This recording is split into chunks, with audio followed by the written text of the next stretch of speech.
প্রবাসী শ্রমিকদের গলাকাটা free visa. বিস্তারিততে যাওয়ার পূর্বে আপনারা যারা এই চ্যানেলে নতুন, চ্যানেলটি সাবস্ক্রাইব করে কমেন্টের মাধ্যমে আপনার মতামত শেয়ার করুন। মধ্যপ্রাচ্যের দেশগুলোতে চালু আছে কথিত ফ্রি ভিসা।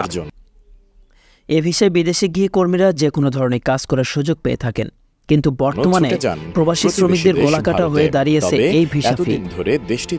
কাগজে কলমে এই ভিসার অস্তিত্ব নেই, তবু প্রচুর মানুষ এই ভিসায় বিদেশে পাড়ি জমাচ্ছেন। ফ্রি ভিসা যাওয়ার প্রবাসীদের অধিকাংশ প্রতারিত হয়ে দেশে ফিরেছেন। অনেকে কাজ না পেয়ে সংশ্লিষ্ট দেশগুলোয় মানবতার জীবন কাটাচ্ছেন, আবার অনেকে গিয়ে উপকৃত হচ্ছেন, তবে প্রতারিত হওয়ার সংখ্যাই বেশি। ভাগ্যের চাকা ঘোরাতে ফ্রি ভিসায় সৌদি আরব যান নড়াইলের শহীদ মোল্লা। এজন্য নিজের ব্যবসা প্রতিষ্ঠান বিক্রি ও জায়গা জমি বন্ধক রাখেন তিনি। একই সঙ্গে কাঁধে তুলে নেন বড় অঙ্কের ঋণের বোঝা। দালালের মাধ্যমে বিদেশে পাড়ি দিয়ে পড়েন বেকায়দায়। 1 বছর তাকে দেওয়া হয়নি কোনো কাজ। এখন পুলিশের চোখ ফাঁকি দিয়ে রাতের বেলা গাড়ি ধোয়ার কাজ করেন তিনি বলেন, সৌদি আরবে যেদিকেই তাকাবেন সেদিকে বাংলাদেশি শ্রমিকদের কান্না দেখতে পাবেন। রাস্তায় রাস্তায় ঘুরে কাজ করছেন তারা। অনেকেই কষ্ট সহ্য করতে না পেরে পুলিশের কাছে ধরা দিচ্ছেন। কিছুদিন জেল খেটেও বাড়িতে ফিরে যাচ্ছেন। শুধু শহীদ মোল্লা নন, প্রতি বছর লক্ষ লক্ষ শ্রমিক মধ্যপ্রাচ্য সহ বিশ্বের বিভিন্ন দেশে কাজের উদ্দেশ্যে গিয়ে নিঃস্ব হচ্ছেন। আবার অনেকেই খালি হাতে দেশে ফিরেছেন। মূলত দালাল চক্রের ভাষা এই ফ্রি ভিসা। তারা সাধারণ মানুষের কাছে লোভনীয় কথা বলে বিদেশ গমনে ইচ্ছুক ব্যক্তিদের আকৃষ্ট করে। এই দালাল চক্র 2 দেশেরই সক্রিয়। ফ্রি ভিসায় সৌদি আরব লোক নিয়েছে এমন এক ব্যক্তি বলেন, এক কথায় ফ্রি ভিসা বলতে কোনো ভিসা এই দেশে নেই। এই ভিসায় এসে যে কোনো কাজ করা যায়, অন্যদের থেকে অধিক টাকা আয় করা সম্ভব, যখন খুশি কাজ পরিবর্তনও করা যায়। তাই মানুষের আগ্রহ বেশি।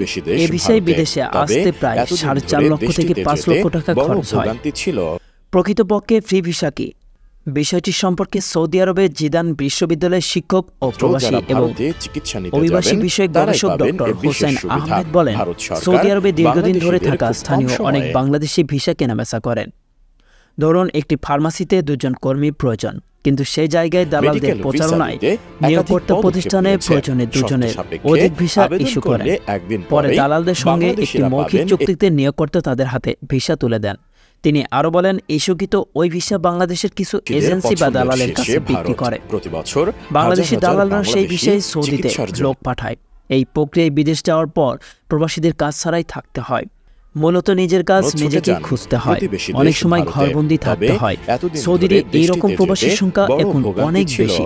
ফলে সৌদিতে প্রবাসীর সংখ্যা বাড়লেও কার্যত বাড়ছে না রেমিটেন্স। এখন প্রবাসী কল্যাণ মন্ত্রণালয়কে এ বিষয়ে কার্যকর পদক্ষেপ নিতে হবে, নয়তো অবস্থা ভয়াবহ হতে পারে। হযরত শাহজালাল আন্তর্জাতিক বিমানবন্দরে প্রবাসী কল্যাণ ডেস্কের পরিচালক দেবব্রত ঘোষ বলেন, বিএমটি থেকে ফ্রি ভিসা নামে কোনো ভিসার ছাড়পত্র দেওয়া হয় না। তাহলে এজেন্সি বা এর সঙ্গে জড়িতরা হয়তো অন্য কোনো কাজ দেখে এই ভিসা করেন, নয়তো এটি সম্ভব নয়। Bangladesh association of international recording এজেন্সির বাইরের মহাসচিব আলী হায়দার চৌধুরী বলেন, শ্রমিকদের ব্যর্থ হয়ে ফিরে আসার একক কোনো কারণ নেই, কারণ অনেক শ্রমিক বিদেশে গিয়ে যে প্রজেক্টে তার কাজ, সেখানে কাজ করছেন না। বেশি বেতন পেলে তিনি অন্য কোথাও প্রজেক্টে চলে যাচ্ছেন, কিন্তু এটা আইনগতভাবে বৈধ না, কিন্তু তারা এই ঝুঁকি নিচ্ছেন। তিনি আরো বলেন, যারা ফ্রি ভিসায় যাচ্ছেন তাদের অধিকাংশ আত্মীয় স্বজনদের মাধ্যমে টাকা লেনদেন করেন। এখানে কিছু রেকর্ডিং এজেন্সি শুধু সরকারি আনুষ্ঠানিকতা করে দেয়। সুতরাং এখানে পুরো দায়িত্ব শুধু এজেন্সিগুলোকে দিলে হবে না। জানা গেছে, মধ্যপ্রাচ্যের দেশগুলো কথিত ফ্রি ভিসা চালু আছে। প্রতিনিয়ত মানুষ এই বিষয়ে মধ্যপ্রাচ্যের দেশগুলোতে যাচ্ছে। তবে কত সংখ্যক মানুষ এই বিষয়ে দেশ ছাড়েন তার সুনির্দিষ্ট কোনো তথ্য নেই। তবে মধ্যপ্রাচ্যের বড় শ্রমবাজার সৌদি আরবে এই বিষয়ে যাওয়া প্রবাসীর সংখ্যা সব থেকে বেশি, যার প্রভাব পড়েছে রেমিটেন্সে। কিছুদিন ধরেই প্রবাসীর তুলনায় রেমিটেন্স কমেছে এই শ্রমবাজারে। জানা গেছে, সাধারণত কাজের ভিসায় যারা সৌদি আরব যান তাদের আকামা ও পাসপোর্ট মালিকদের কাছে জমা রেখে কাজ করতে হয়। অনেক সময় যে পারিশ্রমিকের কথা বলে শ্রমিক নেওয়া হয়, সেই পরিমাণ টাকাও দেন না মালিকেরা। আবার বেশি সময় কাজ করানো হয়। এতে শ্রমিকেরা যেমন ক্ষতিগ্রস্ত হন, কিন্তু ফ্রি ভিসায় যারা যান তারা খুব কম সময়ে বেশি আয় করতে পারেন। এই কারণে বেশিরভাগ শ্রমিক ফ্রি ভিসা খোঁজেন। বাংলাদেশ জনশক্তি কর্মসংস্থান ও প্রশিক্ষণ ব্যুরো বিএমটির তথ্য অনুযায়ী চলতি বছরের জানুয়ারি-মার্চ সময়ে ছাড়পত্র নিয়ে 1,35,435 জন বাংলাদেশি কর্মী সৌদি আরবে গেছেন।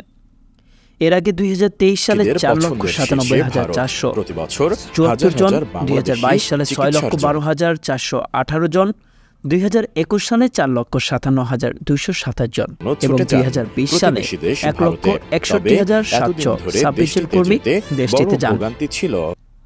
বাংলাদেশ ব্যাংকের তথ্য মতে চলতি 2023-24 অর্থ বছরে প্রথম 9 মাসে জুলাই-মার্চ সৌদি আরব থেকে মাত্র 196 কোটি 69 লক্ষ ডলার রেমিটেন্স এসেছে দেশে।